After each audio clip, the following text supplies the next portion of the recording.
నమస్తే, welcome to meta plus. Friends, మీరిచ్చే సపోర్ట్తోనే మేము ముందుకు దూసుకుపోగలం. ముందు మీరు చేయాల్సిన ఈ వీడియోని లైక్ చేయండి, షేర్ చేయండి అండ్ మెటా ప్లస్ని సబ్స్క్రైబ్ చేయండి. ఇక మ్యాటర్లోకి వస్తే, ఇప్పుడు టాలీవుడ్లో ఎక్కడ విన్నా రాజ్ తరుణ్, లావణ్య గురించే టాపిక్. అసలు ఇందులో నిజాలేంటి? రాజ్ తరుణ్ పైన కేసు ఫైల్ చేసి జైల్లోకి వెళ్ళబోతున్నాడా, లేకపోతే లావణ్యదంతా పెట్టుడు వ్యవహారం అని కొట్టిపడేస్తున్నారా? ఏం జరుగుతుంది? దీనిపైన మన ఫిల్మ్ క్రిటిక్ హ్యామ్ సుందర్ గారు మనతో ఉన్నారు. ఆయన అడిగి మరిన్ని ఇంట్రెస్టింగ్ విషయాలు తెలుసుకుందాం. Let's welcome sir. నమస్తే. గత 4 రోజుల నుంచి లావణ్య, రాజ్ తరుణ్ ఎక్కడ చూసినా ఇదే టాపిక్. నన్ను మోసం చేశాడని ఫస్ట్ నాసింగ్ పోలీస్ స్టేషన్లో కేసు అయితే పెట్టిన తర్వాత మళ్ళీ ఒక 2 days గ్యాప్ తీసుకుని మళ్ళీ కొన్ని ఆధారాలు జోడించి కేసు పెట్టి అనిల్ సొంకరి కేసు డీల్ చేస్తున్నారు. ఏవన్గా రాజ్ తరుణ్ చేర్చారు, త్వరలోనే ఒక 10 ఏళ్ల వరకు శిక్ష పడుతుంది అని ఈయన మాట్లాడుతూ ఉన్నాడు, లాయర్. మరి ఇందులో అసలు నిజాలు ఎంత? నిజంగా అమ్మాయితో ఎప్పటి నుంచి పరిచయం ఉందంటారు? కావాలని అమ్మాయిని వదిలించుకునే ప్రయత్నం అయినా ఇప్పుడు రాజ్ తరుణ్ చేసేది అట్లాగే అనిపిస్తుంది. ఎందుకంటే ఇక్కడ ఈ విషయంలో మాత్రం కొంత తప్పు రాజ్ తరుణ్ వైపు నుంచి కనిపిస్తుంది, ఆ అమ్మాయి వైపు నుంచి కన్నా. అంటే ఆ అమ్మాయి డ్రగ్స్ కేసులో పట్టుబడింది ఇప్పుడు మధ్యలో. అంతకుముందు మరి పరిస్థితి ఏంటి? అంతకుముందు ఆ విషయం కూడా తను ఒప్పుకుంటున్నాడు. కాబట్టి అమ్మాయితో కలిసి అన్నమాట వాస్తవమే, రాజ్ తరుణ్ ఒప్పుకుంటున్నాడు. కాబట్టి ఇక్కడ A1గానేమో రాజ్ తరుణ్ మీద కేసు నమోదైంది. A2గా మాల్వి మల్హోత్రా, ఈ తిరగబడరా స్వామి హీరోయిన్ ఎవరైతే ఉన్నారో ఆ అమ్మాయి మీద నమోదైంది. తర్వాత A3గానేమో మయాంక్ మల్హోత్రా, మాల్వి మల్హోత్రా బ్రదరు, అతని మీద నమోదు చేశారు. ఇంకొకటి ఏంటంటే, నిన్న మాల్వి మల్హోత్రా కానీ లేకపోతే రాజ్ తరుణ్ కానీ కేసులు పెట్టారు. మాల్వి మల్హోత్రా ఏమో అక్కడ ఫిల్మ్ నగర్ పిఎస్లో కేసు పెట్టింది. ఈ వ్యవహారం అంతా చూస్తే అసలు చాలా గందరగోళంగానే ఉంది.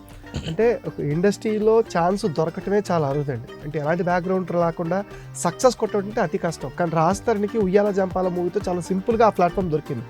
మరి అలాంటిది నిలబెట్టుకోవాల్సిన రాజ్ తరుణ్ ఏమైందంటే వరుసగా ఫ్లాపులు రావటం, హిట్ అనేది కరువైంది. అలాంటి టైంలో ఇలాంటి ఎఫ్ఐఆర్లు అవి పెట్టుకుని అంటే దేని కాంట్రవర్సీ చేస్తే అయినా పాపులారిటీ వస్తుందా దిశలానా, లేకపోతే యూజువల్ మేనర్? కాంట్రవర్సీ కోసం చేసింది కాదు ఇది, యూజువల్గా జరిగింది ఇది. అమ్మాయిని ఇక్కడ ఏంటంటే, ఆ అమ్మాయికి సంబంధించిన మనం చూసుకుంటే కొన్ని అంశాలు చూసుకుంటే, ఆ అమ్మాయితో అతనికి పరిచయం 2008లో అయిందట. ఆ తర్వాత 2010లో ప్రపోజ్ చేశాడు రాజ్ తరుణ్ ఆ అమ్మాయికి. అక్కడి నుంచి వీళ్ళ మధ్యలో ఎఫ్ఐఆర్ అనేది లవ్ ట్రాక్ కానీ లేకపోతే రిలేషన్షిప్ కానీ స్టార్ట్ అయింది. తర్వాత 2014లో రాజ్ తరుణ్ నన్ను పెళ్లి చేసుకున్నాడు అని చెప్పి ఆ అమ్మాయి పోలీసులకు ఇచ్చిన కంప్లైంట్లో పేర్కొంది. అలాగే రాజ్ తరుణ్ని మా కుటుంబం చాలా రకాలుగా ఆదుకుంది. అతనికి ఫైనాన్షియల్గా ఆర్థిక సమస్యలు ఉన్నప్పుడు కూడా మేమే హెల్ప్ చేసాము, ఒక 70 లక్షల దాకా మేము ఖర్చు పెట్టామని చెప్పి చెప్తున్నారు. అంటే అతను సినిమాలో రాకముందు షార్ట్ ఫిల్మ్ చేసేవాడు. ఆ షార్ట్ ఫిల్మ్ను కూడా డబ్బులు వీళ్ళే సర్దేవాడట. అంటే సినిమాలోకి రాకముందు నుంచి అమ్మాయితో ఉంది. అతను సినిమాలో రావడానికి కారణం కూడా నేనే అని చెప్తుంది. బయట కూడా అదే ఎక్కువ స్ప్రెడ్ అవుతుంది. రాజ్ తరుణ్ మీద సానుభూతి లేకపోగా రాజ్ తరుణ్దే తప్పు అన్నట్టుగా బయట ఎక్కువ ప్రచారం జరుగుతుంది. అంటే అది బాగా జనంలో తీసుకెళ్ళడంలో అమ్మాయి సక్సెస్ అయిందని చెప్పాలి లావణ్య. అలాగే తర్వాత రాజ్ తరుణ్కి కుక్కల పెంపకం అలవాటట. కుక్కల పెంపకం కారణంగా 6 సంవత్సరాల కాలంలో 6 ఇళ్ళు మారాల్సి వచ్చిందంట.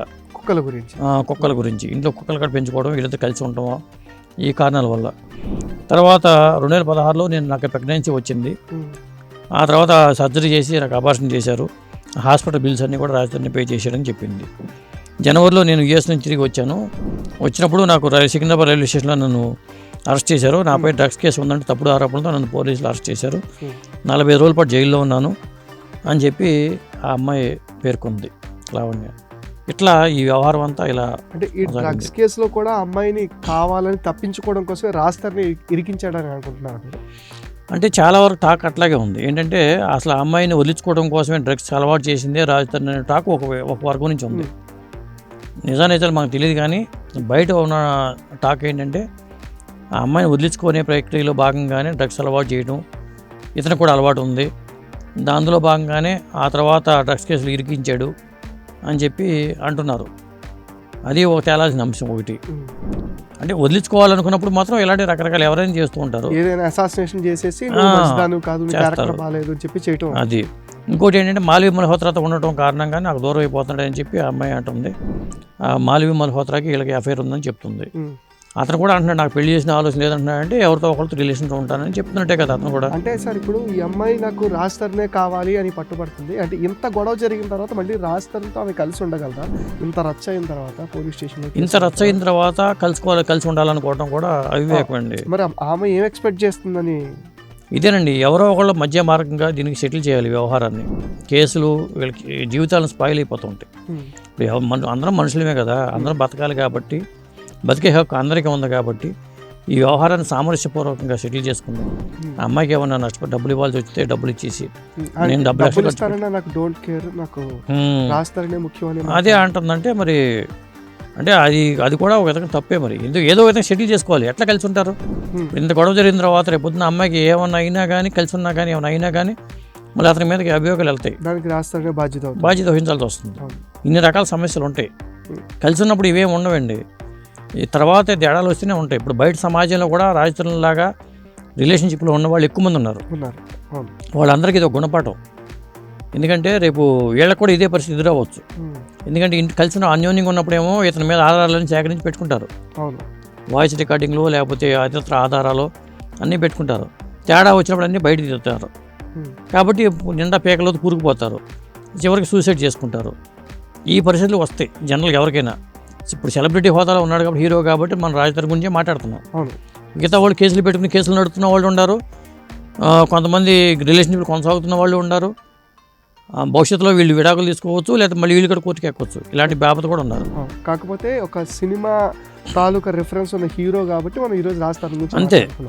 అంటే అప్కమింగ్ హీరోస్ ఇలాంటివి పెట్టుకుంటే కెరియర్ని ముందుకు సాగించడం కష్టం అవుతుంది కదా.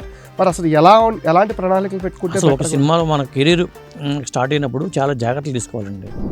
ఎప్పుడు ఇటు పక్క నుంచి ఎవరు మనల్ని ముంచుతారో తెలియదు. ఇండస్ట్రీలో మనం ఎదుగుతున్న కొద్దీ మన శత్రువులు పెరుగుతూ ఉంటారు. ఏ మనిషికైనా ఎదిగే కొద్దీ శత్రువులు పెరుగుతూ ఉంటారు. కాబట్టి చాలా జాగ్రత్తగా మనం ఆచితూచి అడుగులు వేయాల్సిన అవసరం ఉంది. ఇప్పుడు ఏ పార్టీలో మన అలవాట్లు ఉన్నా కానీ ఇతని బలహీనతలు ఏంటి, బలాలు ఏంటి అని ప్రతి ఒక్కరు వాకప్ చేస్తూ ఉంటారు. ఇప్పుడు తను ఇరుక్కుపోయాడు కదా, అనవసరంగా ఇరుక్కుపోయాడు కదా. ఒక పద్ధంగా అతని పేరెంట్స్ సఫర్ అవుతూ ఉంటారు, ఆ అమ్మాయి తాలూకు వాళ్ళు సఫర్ అవుతూ ఉంటారు. ఇది సార్ ఇప్పుడు ఈ incident Raj Tarun cinema career మీద పడే అవకాశాలు అంటే వచ్చే ఇప్పుడు అరాకొర అవకాశాలు వస్తున్నాయి. అంటే ఫుల్ ప్లెడ్జ్డ్గా తన అవకాశాలు కోల్పోయాడని చెప్పాలి. ఇప్పుడు రీసెంట్గా ఒక తిరగబడ్రా స్వామి కేసర కుమార్ డైరెక్షన్లో సినిమా ఉంది, కానీ అది కాకుండా పెద్దగా సినిమాలు ఉన్నట్టు కూడా లేవు. మరి ఈ ప్రభావం తన కెరియర్ మీద పడే అవకాశం ఉందంటారా? 100% పడుతుందండి. ఇప్పుడు హీరో సుమన్కి గతంలో మరి అప్పుడు ఆ కేసులు ఇరుక్కోవడం వల్ల అతని కెరీర్ అనవసరంగా స్పాయిల్ అయిపోయింది. అప్పట్లో పీక్ స్టేజ్లో ఉన్నప్పుడు. అలాగే బాలీవుడ్లో ఫర్దీన్ ఖాన్ విషయంలో ఒక డ్రగ్స్ కేసులో ఇన్వాల్వ్ అవ్వడం వల్ల అది అతను ఇదయ్యాడు. ఆ తర్వాత వరుణ్ తేజ్ అనే హీరో, ఇక్కడ వరుణ్ సందేశ్ అనే హీరో, తను కూడా ఇట్లాంటి ఇబ్బందులు ఉంటూ ఉంటాయి. ఒకటి ఏంటంటే కావాలని ఇరికించే వాళ్ళు ఉంటారు, కొంతమంది జెన్యూన్గా అనుకోకుండా ఇరుక్కున్న వాళ్ళు ఉంటారు. ఇట్లాంటి 2 రకాల అంశాలు ఉంటాయి. ఏదేమైనా కానీ కెరీర్ స్పాయిల్ అయిపోద్ది. నిర్మాతలు కోట్లు ఖర్చు సినిమా తీసేవాళ్ళు తన హీరో తన సేఫ్గా ఉండాలని కోరుకుంటారు. ఒక హీరోతో 100 కోట్లు 200 కోట్ల సినిమాలు తీసే నిర్మాత ఉన్నాడు అనుకోండి, అతను హీరోని చాలా జాగ్రత్తగా చూసుకోవాలి. లేకపోతే ఆ నిర్మాత మునిగిపోతాడు. ముందు దాన్ని నమ్ముకుని అడ్వాన్స్ ఇచ్చిన రూపంలో ఇచ్చిన వాళ్ళు మునిగిపోతారు. కాబట్టి మన బాధ్యతాయుతమైన పదవుల్లో ఉన్నప్పుడు మాత్రం, లేకపోతే మన కెరీర్లో ఉన్నప్పుడు మాత్రం దాన్ని స్పాయిల్ చేసుకోకూడదు. ఖచ్చితంగా కెరీర్ మీద ప్రభావం పడుతుంది. ఇప్పుడు చేతిలో 3 సినిమాలు ఉన్నాయి అతనికి, రేపు పొద్దున ఇంకో కొత్త నిర్మాతలు రారు, ఎప్పుడు వచ్చి కారు. ఇప్పుడు ఈ సినిమాలు బిజినెస్ కూడా ఎఫెక్ట్ అయ్యే అవకాశం ఉంటుంది. తిరగబడ్రా స్వామి రిలీజ్ కావాలి, ఇప్పుడు లేట్ అయింది ఆ సినిమా, ఒక పక్క రిలీజ్ కావాలి. మళ్ళీ దీని తర్వాత పురుషోత్తమ అనే ఒక సినిమా ఉంది. ఇట్లాంటి కొన్ని సినిమాలు చేస్తున్నాడు అతను. ఇప్పుడు సినిమాలు వస్తున్నాయి. మొన్న నాసామి రంగాలు నుంచి మళ్ళీ ఇదే అయ్యాడు. తిరగబడ్రా స్వామిని పెట్టాడు, జీవితం తిరగబడిపోయింది. అది పరిస్థితి. ఓకే, సినిమా పైన హీరోగా కనిపించే హీరోలు నిజ జీవితంలో కూడా హీరోయిస్టిక్ వాల్యూస్ని మెయింటైన్ చేస్తే కెరియర్ని ముందుకు సాగించవచ్చు. అంతేకాని ఒక చిన్న తప్పు చేయటం వల్ల కెరియర్ స్పాయిల్ అయిపోతుంది. అలాగే సినిమా ఇండస్ట్రీ నుంచి దూరం అయిపోవడంతో పాటు లైఫ్ కూడా ఇదవుతుందని చెప్పేసి అంటున్నారు. ఇది ఇవాల్టి special discussion. Please subscribe to meta plus.